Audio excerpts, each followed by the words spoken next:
Tila isang obra na pininta sa aking isipan.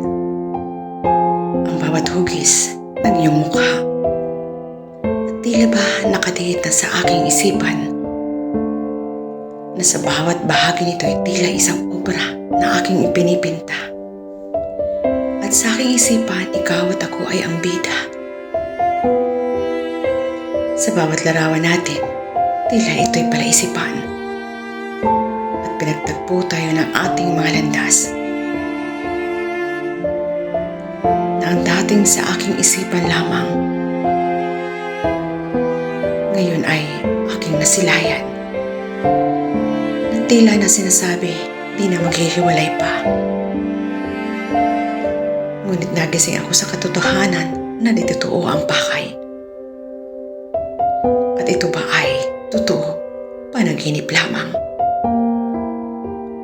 Anong gustong ipahiwatig ng aking panaginip? Ito'y katotohanan ba ang aking iniisip?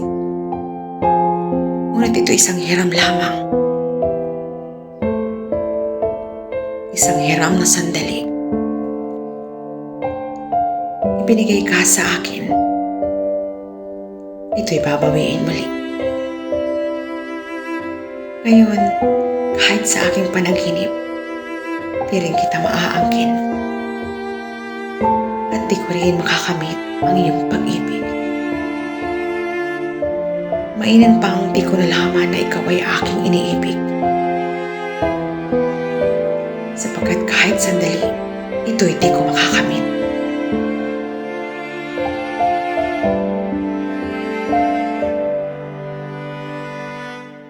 Hindi ko maunawaan ang aking nararamdaman. Ang lungkot sa aking puso at isipan.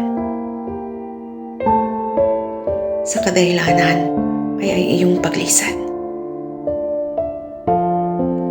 Iniwan mo akong luhaan. Iniwanan mo ang pagdurusa. Iniwanan mo ako'y sugatan.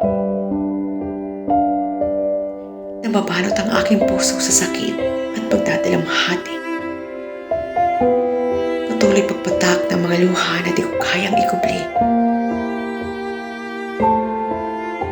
Na hindi ko alam ang kadahilanan, ako ba'y may pagkukulang?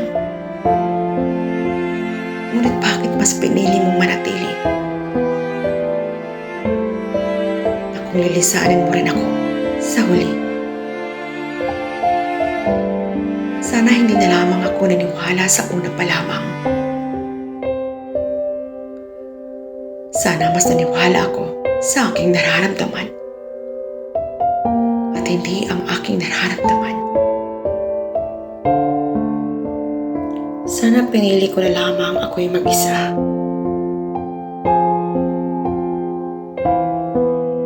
Sapagkat ng iyong pagmamahal ay lumikha lamang ng mga luha. Nag-iwan ng sakit at pagdurusa. Ngunit ngayon, tanging mga alaala na lamang ang natitira.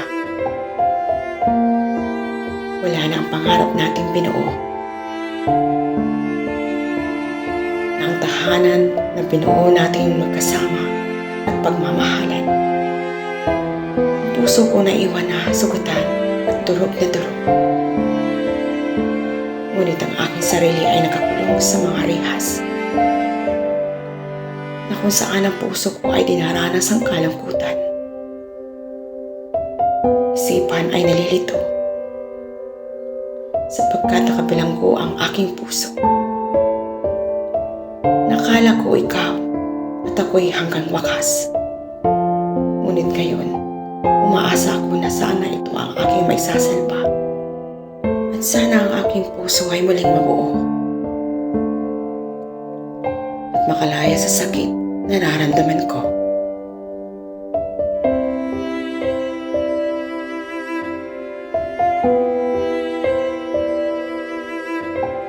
Ginawa ko na ang lahat-lahat. Ginawa ko ng paraan na alam ko. At ginawa ko ng lahat na maiparamdam ko lang sa'yo. Ngunit dumating ang oras na pakiramdam ko na ako'y unti-unting nauubos na. Ginawa ko ng lahat upang tayo ay muling mabuo. Ngunit hanggang doon na lamang. Sapagkat lahat ng ginagawa ko, lahat ng iyon ay ang pagdurusa at sakit ng galing sa iyo. Ngayon lalayo ako, ngunit isa lamang ang iyong tatandaan. Sa muli kong paglayo, sisiguraduhin ko di ako lilingon at di ako babalik pang muli. Muli kong papahirin ang aking mga luha at wala nang papatak na mga luha sa aking mga mata. Muli kong ibabangon ang aking sarili sa iyong mundo na puro lamang sakit, puro pagdurusa. Malaya ka na at pinapalaya na kita sa buhay ko. Papalayain ko na rin ang aking sarili sa pagkakulong sa pagmamahal na walang kaligayahan, kundi puro pasakit at pagdurusa. Ganito pala magmahal sa isang maling tao na kahit ipagkaloob mo para sa kanya, buong mong pagmamahal, ngunit baliwala lamang para sa iyo.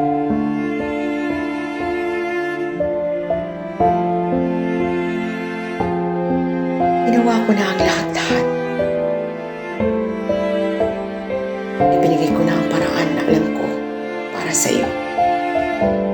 Minahal kita ng higit pa sa inaasahan. Nagsacrifice ako para sa iyo. Iparamdam ko lamang na mahal kita. Mahalaga ka sa buhay ko.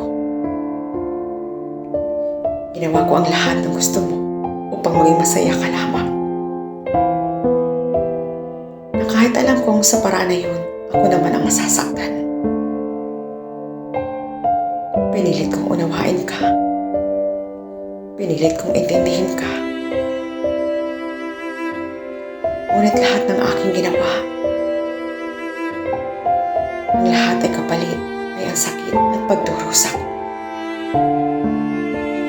At pagluha ko ang iyong iginanti. At sa aking paglayo, di na ako muling iiyak pa. At di ako lilingon kung saan kita iniwanan. Upang sa paraan na yun makalaya ako na wala ka sa buhay ko. At sisiguraduhin kong sa sarili ko na naman ang uunahin at mamahalin. Ngayon, ako naman. Iiwanan kita kung saan kita dating natagpuan, kung saan kita minahal, at kung saan ibinigay ko ang lahat-lahat.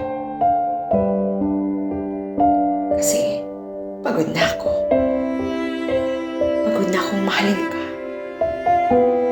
dahil hindi mo kayang makontento na kung anong mayroon ako at kayang ibigay sa iyo. Kaya malaya ka na, malayang malaya ka na, malayang malaya ka na kung saan ka masaya. Alam kong sobrang masakit, ngunit kailangan kong gawin ito. Kahit alam kong sobra akong masasaktan, pinapalaya na kita sa buhay na ibinigay ko para sa iyo. Ang sugat at sakit kailanman ay di maghihilo kung patuloy mo itong aalagaan. Ang sakit kung patuloy mong alalahanin sa bawat sandali ng iyong nakaraan ay di mawawala at di mo kailangan magpanggap na okay ka. Yakapin mo at tanggapin ang bigat at sakit at pagdurusa.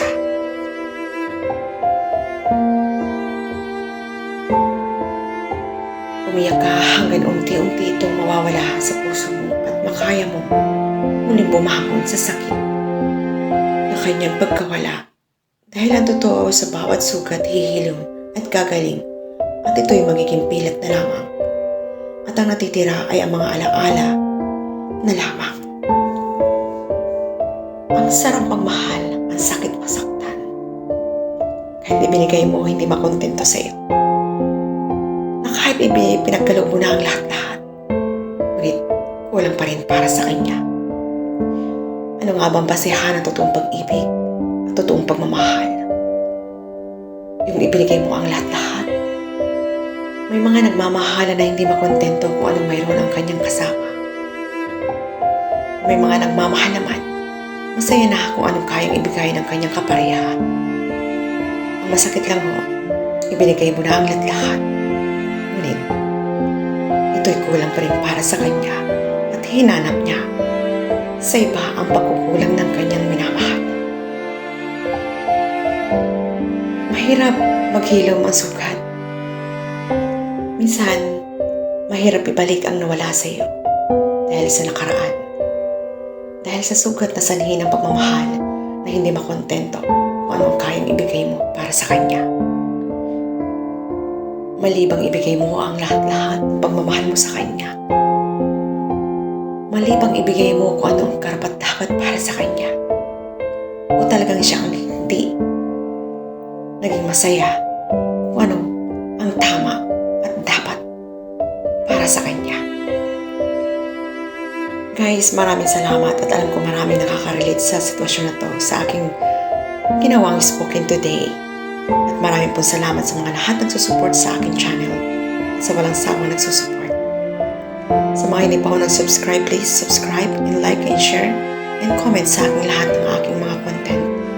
And please touch the button para sa panibagong notification na aking gagawin ng mga video po.